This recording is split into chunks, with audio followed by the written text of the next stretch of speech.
Now we're going to talk about augmentative and alternative communication. I'm assuming that you have finished the section on communication and are ready to talk about some ways that we can help our children to be better communicators when speech is not their primary or only method of communicating.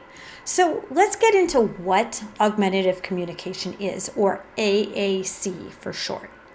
AAC is a way to provide words and phrases and connection that your child is not currently able to do by just using their voice or using the limited sign language that they may already have.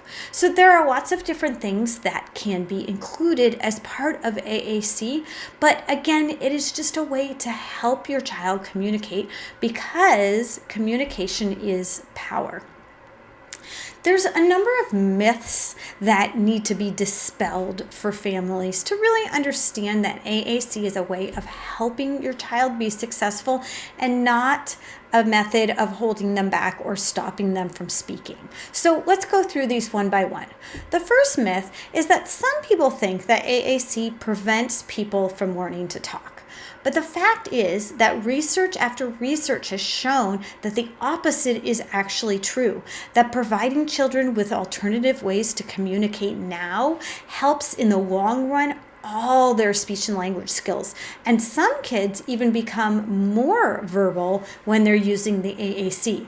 I've seen this myself often as kids are using voice output devices where they can press a button and hear the word that they want to say. And the more often they press that button and the more often they hear it, the more likely they are to actually say it. That's been my experience working with hundreds of kids. Second myth is that only children who have absolutely no speech should be using AAC. The fact of the matter is that people with any difficulties getting their message across may benefit from AAC, including children that have just very unclear or hard to understand speech. If their speech is so hard to understand that they're getting frustrated and people around them don't know what they're saying or how to help them, they might benefit from visuals or from other ways to help people communicate and understand them better. Third myth is that young children should not use AAC. In reality, it's actually critical to get the communication supports as young as possible.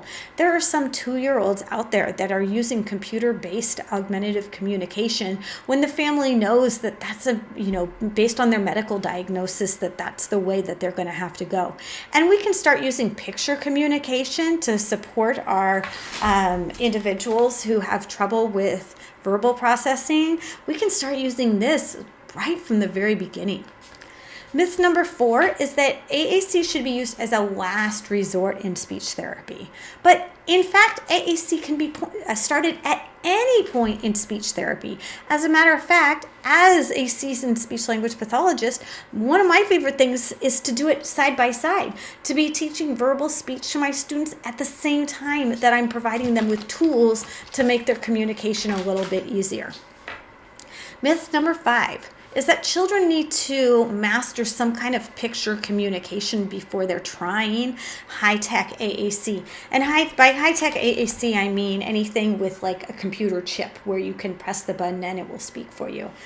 The reality is that is not true at all. And matter of fact, some kids never quite understand the pictures. If I were to take away the word on something and then just show you the picture, you probably have no idea what that is, right? It's because picture communication often doesn't make sense without knowing and having lots of examples of what that picture means. What does make sense is knowing that a certain word is always going to be on the bottom left corner of my page. I can remember that.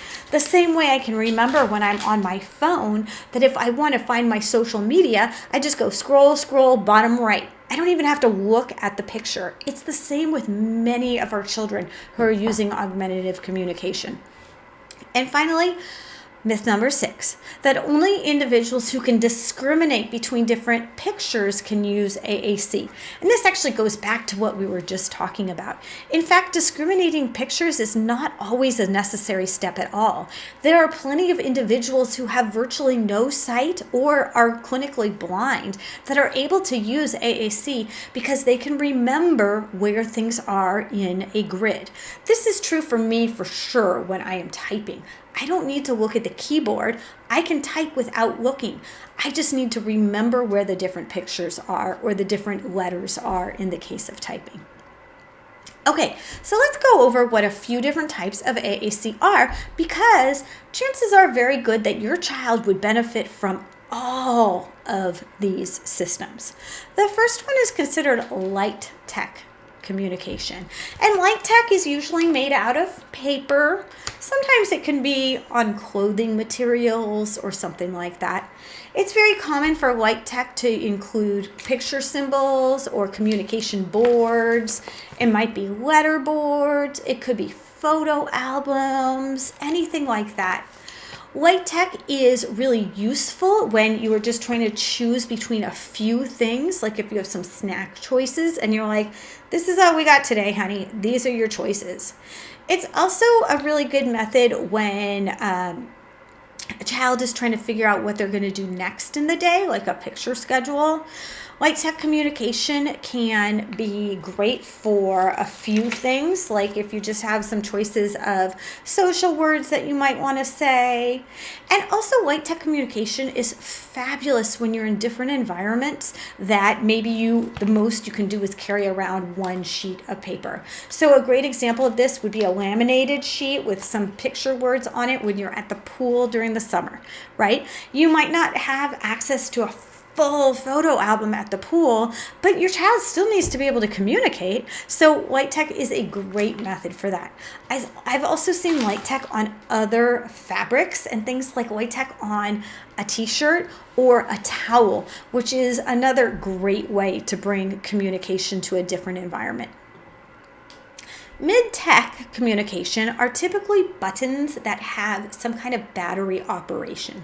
So these are the buttons that you might see on social media where you have kids hitting it or in any number of things where like they press the button and it will be like, what's up? Right? So they're great for social messages. I love having these buttons, especially for some of our wheelchair users, to have easy access to be able to greet people as they go down the hall. Or if they're in the grocery store, have a button that's like, how much does this cost? Or, hey, nice to see you. These are wonderful. They can be single message or they can be multiple messages. Things that are great for these mid-tech AAC are participating in routines when you know that the child is always going to say something in the same way. Knock-knock jokes are the best when it comes to these. Social interactions like, hi, what's up? How are you doing? Getting attention. I also really like these as more appropriate ways to get attention than being physical. So instead of pushing mom when I want her attention, I learned to press the button that says, hey mom, pay attention to me, or I have something to say. They also can be really great for telling stories. So some of these messages, you can record several minutes on one message. This is a great thing if your child goes to grandma's house and wants to be able to tell grandma about what she did yesterday when she went to the beach, right? So someone else in the family pre-records the message for her, and then she goes to grandma and she pushes the button, and now grandma gets to hear all about the story, and they get to hear it from her, not from someone else in the family. And then we have high-tech AAC. High-tech AAC usually involves some kind of computer software. A lot of times we think of it being on a tablet, but it could be on a computer, it could be on an eye gaze system. There's lots of different ways that we can have high-tech AAC. And there's many different language systems that are used for high-tech AAC. I would highly recommend that you speak with your speech language pathologist about which is the best high-tech AAC for your child, because they are all slightly different and some of them have some real advantages over other systems. So try not to just pick because your neighbor or someone you know on social media has a certain system. There's a lot of thought that goes into why this particular system might work better for this child. Some things that we need to make sure are that your high-tech system can and does always have these things. We want it to be able to generate new messages. We don't want to be stuck with just 4 messages total, right? If we only want 4 messages, we can use light tech or mid tech for that. High tech is to be able to learn thousands of messages and start to learn to put together words in unique ways. We also want to be able to communicate about a lot of topics. We should never, never, never have a high-tech just be a requesting machine. That's not what this is. It might request, but we also need to be able to do all those things like ask questions, make social comments, be able to tell stories, all of those things. And your high-tech device should probably have some kind of voice output. There are some of these systems that have much better voices than other systems. So that's another reason to work together with your speech pathologist to find the best system for your child.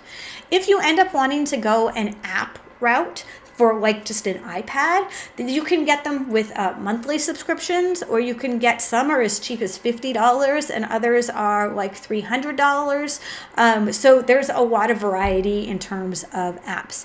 If you go with a dedicated device through an AAC company, then you're probably going to be working together with your speech pathologist to find a funding through medical insurance for that, because those can be very pricey. They're amazing devices, but there's a lot of things that are involved in getting one of those and getting it set. All right, so now you know all about augmentative and alternative communication. Go tell your friends and family, and I'll see you for the next video.